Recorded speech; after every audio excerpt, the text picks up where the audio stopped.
안녕하세요, 여러분. 그동안 좀 뜸했습니다. 올 1월 초 처음 시작해서 지금까지 8개 정도 컨텐츠를 올렸는데요. 처음엔 재미로 시작해 실수가 많아도 뭐 그냥 그런 거지 했었는데 민망함을 무릅쓰고 다시 들어보니 어찌나 버벅거리는지 정말 부끄러웠네요. 그래도 용기 주는 좋은 분들의 격려로 다시 시작해 봅니다. 부족하다 하면서도 조회수가 늘면 기분이 좋아지는 것은 사람은 다른 사람의 관심과 사랑으로 사는구나 싶어요. 저는 인재를 발굴하여 고객사에 소개하는 헤드헌터라는 직업을 갖고 있습니다. 인재 사냥꾼이죠. 2003년 1월 허브브레인을 설립해서 조금 있으면 20년 업력이 됩니다. 허브브레인은 사람 중심의 피플 비즈니스를 하고 있고요. 저는 그 안에서 조직을 이끌고 또 헤드헌터로 활동하고 있습니다. 예전엔 헤드헌터 모르는 분이 많았었는데요. 지금은 모르는 분들이 거의 안 계셔서 긴 설명은 필요치 않을 것 같습니다. 간단히 말씀드리면 기업에서 요청하는 인재 요건에 맞게 그에 맞는 인재를 찾아 연결해 주는 일입니다. 또 그 외에 공기업, 공무원, 민간기업 등 기업의 채용심사 시 함께 참석해서 면접을 같이 봐주는 일도 하고 있습니다. 오늘은 저랑 같은 일을 하는 사람의 책을 한 권 소개해 보려고 해요. 미국의 크리스천 앤 팀버스라는 서치펌을 경영하고 있는 제프리 크리스천이 쓴 인재사냥입니다. 인재사냥은 2006년 5월 초판 일세 발행으로 한국에 소개되었었는데요. 그 후 몇 개월이 지나 무슨 연유인지 더 이상 출간되지 않았습니다. 물론 저는 그 전에 구입을 했기에 읽어볼 수 있었고요. 지금은 책 표지가 낡고 바랬지만 더 이상 나오지 않으니 귀하게 보관하는 책입니다. 무엇보다 같은 일을 하면서 느끼는 에피소드가 깊이 이해되고 또 공감이 되고 위로받는 것 같아서 느낌이 좋아서일 수도 있습니다. 제프리는 거물급 CEO 영입에 관한 최고의 헤드헌터 중 한 명으로 인정받고 있습니다. 이 책을 옮겨준 김진희님 역시 헤드헌팅에서 서울서치의 대표로 세계 3대 서치펌 중 하나인 스펜서 슈투어트의 한국 대표를 역임했습니다. 오래전 쓰인 책이라 지금의 트렌드를 벗어나는 것이 아닐까 생각하는 분도 계시겠지만 인재를 채용하는 데 있어 사람을 보고 평가하는 데는 예전이나 지금이나 큰 틀에서 차이가 없다는 것이 저의 생각입니다. 일 잘하는 사람들은 성향이 비슷하고 또 인재를 바라보는 기준 또한 산업이나 직종, 아이템이나 취급 제품에 따라 차이가 있을 뿐 개별 요건의 공통의 요건은 거의 비슷하니까요. 이제 인재 사냥의 내용을 간단히 소개해 보겠습니다. 그는 인재의 여러 조건에 대해 말했지만 그중 10가지 정도를 핵심으로 꼽았습니다. 첫째, 인재는 지속적으로 성장하는 사람이다. 둘째, 인재는 곁에 두는 것만으로도 안심이 되는 사람이다. 인재는 자신의 운을 믿는다. 인재는 승리를 좋아한다. 인재는 일이 하고 싶어서 몸이 근질거리는 사람이다. 인재는 핵심을 짚어낸다. 인재는 다른 사람들을 자신의 비전에 끌어들인다. 인재는 다른 인재를 끌어온다. 인재는 새로운 길을 창조해낸다. 인재는 전략적으로 사고하며 남의 말을 경청한다. 이 외에도 인재의 특징은 참 많습니다. 위의 요건은 보이는 요건이 아니고 마인드적인 요소가 강합니다. 책 내용을 정리하면서 동일 직무를 하고 있는 저의 생각도 함께 넣어보았습니다. 인재를 발굴하고 기업에 연결하는 일을 오랫동안 하면서 알게 된 것이 인재는 지속적으로 성장하는 사람이라는 것이죠. 무언가를 지속적으로 배우고 익히면서 끊임없이 성장하는 것을 그들은 좋아했습니다. 한결같이 자신은 늘 운이 좋다고 말합니다. 어떻게 이런 좋은 성과를 낼 수 있었는지 물으면 자신을 과시하기보다는 한결같이 그들은 그때 제가 운이 좋았습니다로 답하곤 했으니까요.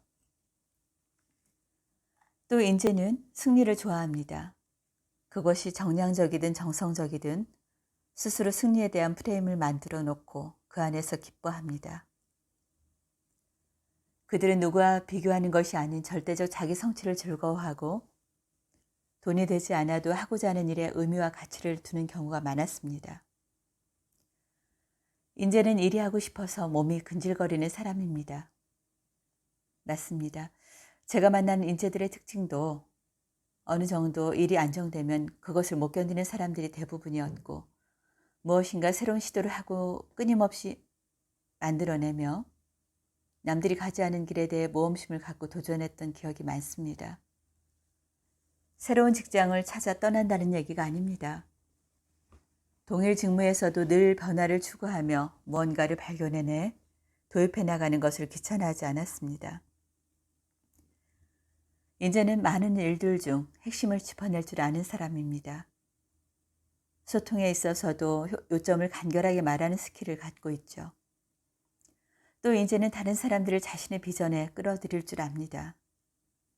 하지 말자 못한다가 아니라 같이 해보자, 도전이 얼마나 활력을 주냐며 적극적으로 주도하고 상대를 설득하며 함께 비전을 만들어가길 좋아합니다. 인재는 새로운 길을 창조해낼 줄 알며 그 문을 두드리는데 두려움이 없습니다. 인재들의 사고는 전략적입니다. 그리고 남의 말을 잘 경청합니다. 그리고 공감 능력이 뛰어납니다.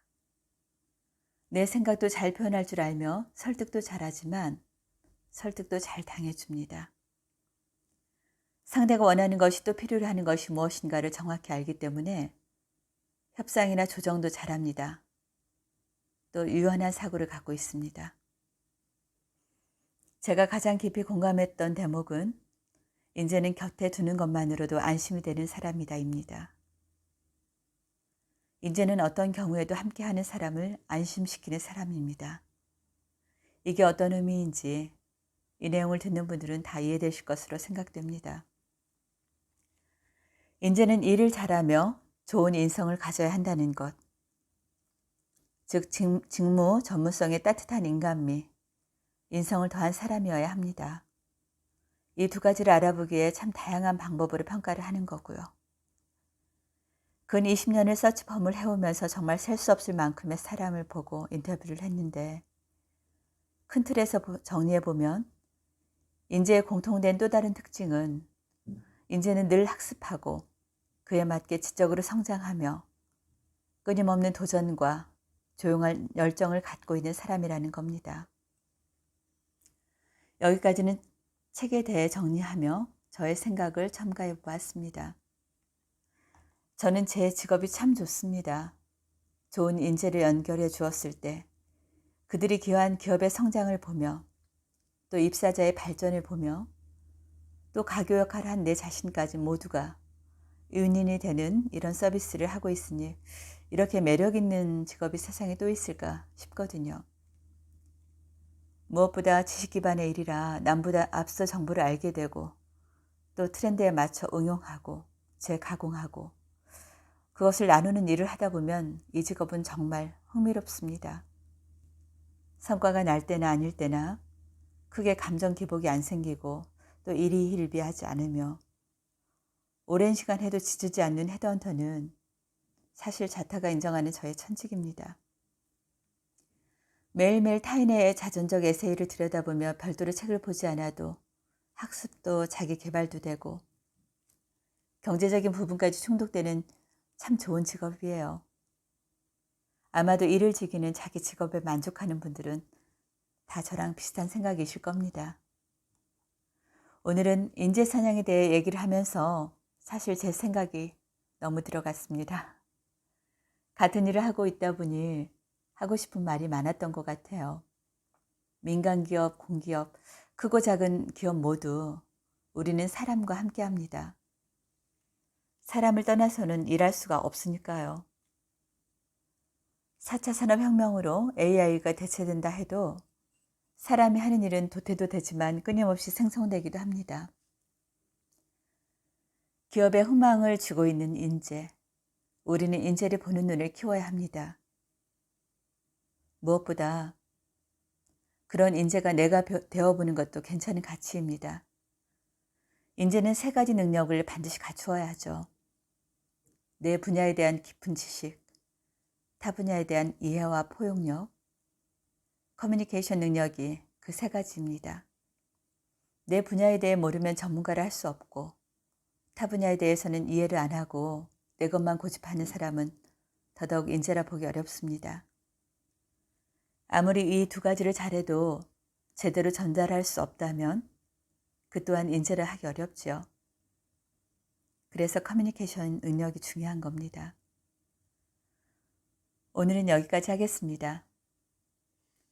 오늘은 인재 사냥꾼, 헤드헌터로 알려져 있는 멋진 직업을 주제로 집필하여 많은 공감을 얻어낸 제프리 크리천의 저서 인재 사냥에 제 생각을 넣어서 정리해 보았습니다. 감사합니다.